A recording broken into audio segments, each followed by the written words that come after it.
si se supone que Dios, Jesús, es mi padre?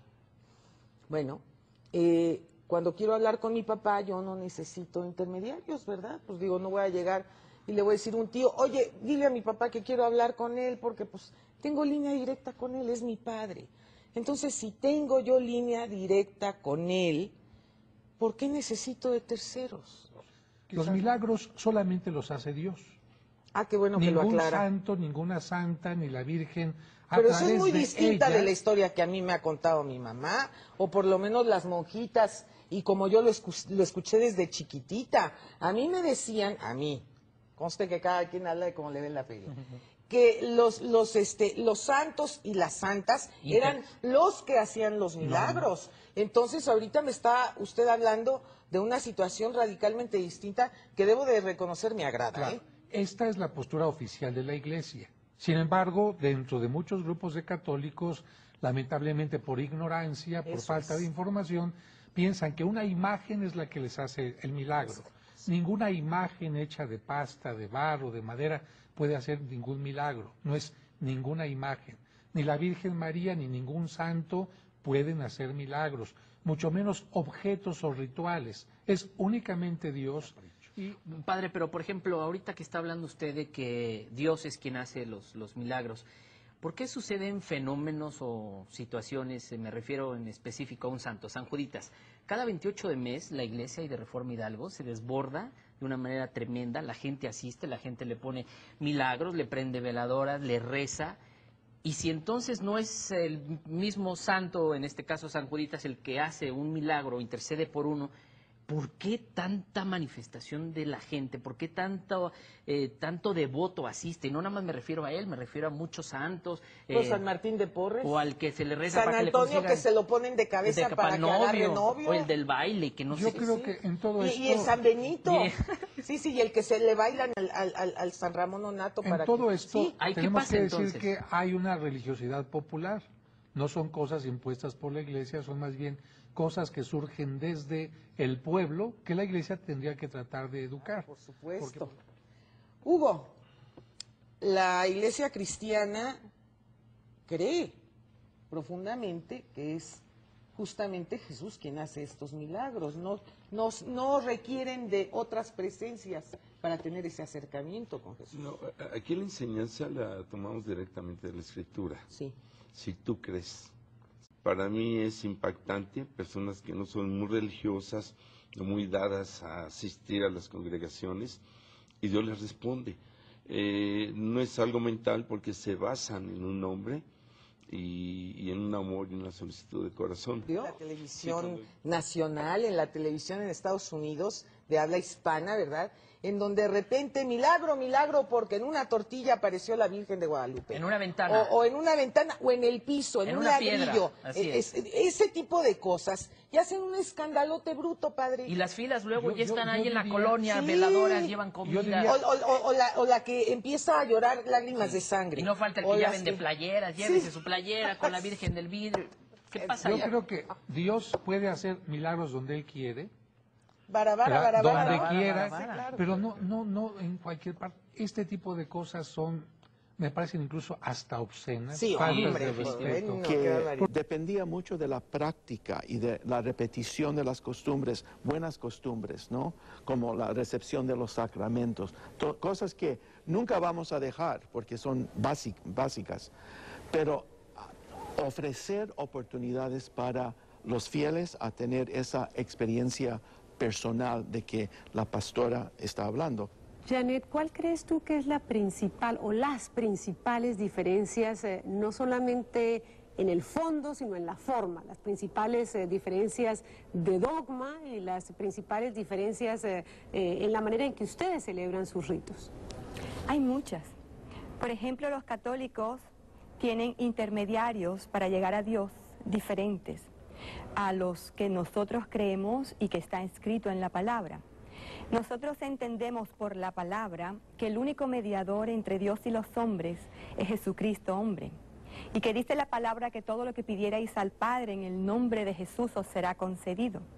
Amamos, respetamos a María, pero no la adoramos. no le pedimos a ella, no le consideramos una mediadora, creemos que los santos son personas que están muertas y no pueden hacer nada por nosotros. La palabra de Dios dice que los vivos saben que un día han de morir, pero los muertos ya no hay nada que hacer con ellos, porque dice la palabra que aún su memoria está puesta en el olvido y no tienen ningún papel debajo del sol. Entonces entendemos que tal vez fue gente que cumplió un propósito en la vida, pero santos somos los que creemos en Dios, en el nombre de Jesús, en el sacrificio de Jesús en la cruz, como Pablo llamaba a la iglesia de los santos en Cristo Jesús. Padre, ¿quiere agregar algo? Pues, creo que la Iglesia Católica tiene realmente muchos elementos y esos elementos se pueden ver no solo en la arquitectura de estas grandes iglesias que representan algo de la tradición y de las raíces de la iglesia, pero en la vida familiar, en la religiosidad popular, seguramente en la celebración de lo que llamamos la liturgia. En la Iglesia Católica insistimos mucho en ir con Dios directamente, con el único mediador que afirmamos que es Jesucristo. Todos somos salvados por Cristo, incluyendo a la Virgen María, pero algo que evidentemente para nosotros hispanos es importante, como un símbolo, una expresión del amor de Dios para nosotros, es la realidad del papel que juega María, la Madre de Jesús, en el plan de la redención de nosotros, ¿no? Vamos a regresar para conversar sobre el futuro de la Iglesia en Estados Unidos y las esperanzas puestas en los jóvenes, en la nueva generación. Dentro de la comunidad latina en Estados Unidos. ¿Y cuál es el desafío de convocar no solamente a los padres, sino también a los hijos, en momentos en que los jóvenes están preocupados por estudiar, graduarse, obtener un empleo y ganar mucho dinero? Janet. Los jóvenes son el motor de la iglesia. Hemos tenido una experiencia hermosa con ellos porque son demasiado avivados. Los jóvenes se preocupan por hablar de Cristo a todo el mundo. Ellos evangelizan donde quiera que van. Creo que nuestra juventud está siendo preparada para ser la iglesia blanca, sin mancha y sin arruga por la que Cristo viene pronto. Han adquirido un deseo especial por preparar la nueva generación que viene para la venida de Jesús. La búsqueda de la santidad, aún en medio de la juventud, para ellos ha sido un punto demasiado importante. Expectativas con ellos, todos. Le damos gracias a Dios por una juventud que está rescatando jóvenes de la droga, de lo que se siente después de un abuso sexual en épocas de juventud, desviaciones sexuales y toda clase de problemas, satanismo, por ejemplo, en medio de la juventud. Padre, en el caso de los católicos. El Papa Juan Pablo II y el Papa Benedicto XVI han hablado mucho de la opción preferencial por el joven. Y es una opción que la Iglesia Católica en todo el mundo, pero especialmente aquí en Estados Unidos, está haciendo, ¿no? Esta opción por el joven es el futuro. ¿Cuáles son las predicciones de ustedes? ¿Ustedes creen que el mundo hispano se va a tornar más religioso? Brevemente, para terminar, un mensaje final. Espero que se va a tornar por lo menos más profundo en su compromiso religioso. Nosotros estamos convencidos que el pueblo hispano está siendo el instrumento para el último y más grande avivamiento sobre la tierra. Está preparando las puertas para la venida del Señor Jesucristo.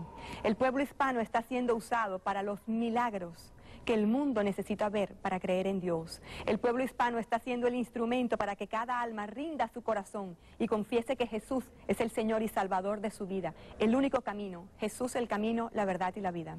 Gracias a ambos por acompañarnos en este programa especial y como lo vimos, el gran desafío de las iglesias será integrar sus creencias y sus ritos en una sociedad cada vez más compleja, en la que la gente tiene menos tiempo y cada vez más obligaciones. En Estados Unidos las iglesias seguirán siendo un importante faro para los inmigrantes, especialmente los latinos, porque tienen en ellos cifradas las esperanzas con miras a seguir expandiendo su influencia en este país. Así llegamos al final de este programa especial Ser Latino en Estados Unidos. Desde la Catedral Nacional en la ciudad de Washington les habló Patricia Yaniot. Gracias por acompañarnos.